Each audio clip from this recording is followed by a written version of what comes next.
In this session, we're going to talk about scanning transmissive materials.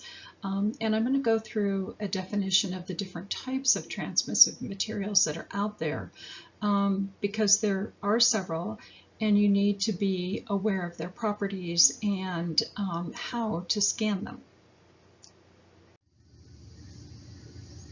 So for our purposes, film refers to fairly flexible, semi-transparent, light-sensitive roll or sheet materials that contain an image after it has been processed. We typically think of film as rolls, cassettes, sometimes cartridges that you put in a camera to take photographs. But the term film really applies to a much broader range of objects. As an example, some types of professional cameras that you see there on the screen, they use sheets of film in sizes ranging from approximately about 2 by 3 up to 11 by 14. The Hasselblad camera there on the far right, that shoots both what we refer to as medium and large format film. These are generally used by professional photographers. This camera, the Hasselblad there on the far right, would run you right around $50,000. The Mamiya there on the bottom, this shoots medium format film and that camera's around $1,000. These cameras are often referred to as view or studio cameras. Film also includes material that is used to produce copy negatives made of prints, also duplicates made from slides or negatives, and positive transparencies made from negatives. So when we use the term film, this could mean slides, it could be transparencies or negatives. We're going to take a look at each one of these, so again, you can recognize them if they show up in your collection. So a transparency is a positive image on a piece of film. The most common types are color, but you will find that there are also black and white transparencies, and they can range from any size. So 35 millimeter, which is pretty small, up to 11 by 14 inches, which is what you see in the image there on the slide. They can be created on rolls of film or on sheets, as we see here in this particular example. Slides are simply those same transparencies, so the same thing that we saw on the previous slide. So a positive image on a piece of film that has been placed in a special holder. These are often referred to as slide mounts. It just makes them easier to handle and store, and also to use with the projection systems. They can range from about 6 centimeters in size. So that would be 6 centimeters by 6 centimeters. And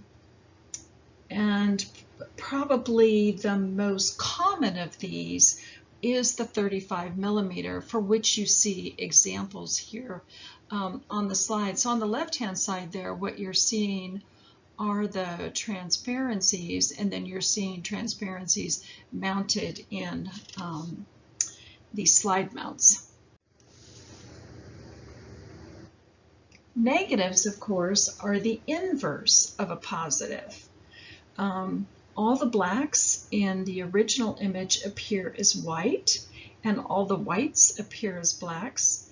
Similarly, light gray would appear as a dark gray, and so on. Negatives are the most often original camera film, and they're used to make prints. Although copy negatives can be made to create a duplicate of an existing negative, so you can make a negative from a negative. Black and white negatives, of course, contain no color information and are used to expose positive black and white prints. Color negatives obviously do have color information, and they're generally used to make those color prints. You can also use a color negative to make a black and white print. Negative films are available in many sizes, from miniature films like tiny cartridges that were used, I don't know if any of you remember them, but the old 110 format cameras. Goodness, those were back from the 1970s. And later to the more traditional 35 millimeter format. Negative films are also available for the cameras we saw in the previous slide. So 120 film is a medium format film. There's also 220 film, and then things like 4 inches by 5 inches and much larger.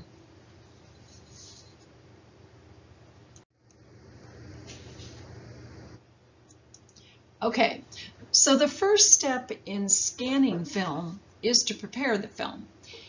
Even if your scanner is equipped with outstanding dust removal features, which, as we have talked about before, Epson, for one, claims, the best anti-dust measure is really not to allow it to collect on your film in the first place. To that end, you want to keep your film in plastic sleeves and mounted slides in slide pages or boxes and stored in a cool, dry place, and hopefully not subject to environmental extremes. Be careful when removing strips of film from sleeves and when handling slides. A damaged sleeve might have a rough or torn edge on it, and that can easily scratch your film as you pull it out. When you're working with slides, never touch the film itself. Now, you may come across some slides that have been mounted in what are called glass slide mounts, and that's what you see here in the image on the right. So these have a thin layer of glass that actually cover the film. In addition to the possibility of that glass breaking if it gets pressed on too hard, fingerprints, moisture, these can all be potential problems with glass mounts. Okay, so at this point, hopefully your film is clean, it's dust-free, and you're ready to scan. The next step will be to insert your film in a film holder. Holders and how they are inserted will vary depending on the scanner and the type of film that you're working with. Generally, these holders are not interchangeable between different brands of scanners. So if you lose or break one, you're going to want to purchase one that is specific for the brand of scanner that you're using. The scanning sensor, the film should always be placed with the emulsion side facing the scanning sensor, and the sensor is always going to be in the base of the unit. Now, photo scanners in particular, we looked at this last week, and I mentioned that in the top cover of a photo scanner, there is light, and there is that cover that you take off so that that light is exposed. So there's light on both sides of the film.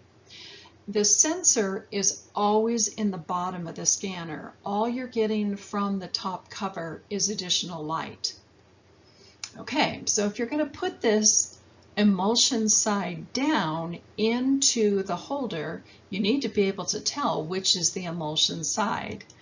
With strips of film, if you can read the frame numbers and the edge markings, the emulsion then is facing away from you. So if that is what you're facing when you look at it, then the emulsion side is on the other side. Similarly, for mounted slides, the emulsion side is facing away from you if you can read the film manufacturer's name or the name of the photo lab, and in some cases you might even see slide numbers. If you can read that, then the emulsion side is the opposite side. You can also, if you're working with film, if you hold it at an angle, particularly if you get good lighting on it, the base side is going to be shiny, and the emulsion side In contrast, it will look dull, and you may even be able to see a bit of a raised image on it. And that's because that emulsion actually adds some texture to the slide. There's chemicals there, right? And so you can actually see some of that raised image if you get it in really good light. Another way to determine which is the emulsion side and which is not, if you're working with film, is that it always tends to curl towards the emulsion side. So you know, sometimes when you pick up a strip of negatives and they'll curl to one side, they will always curl towards the emulsion side.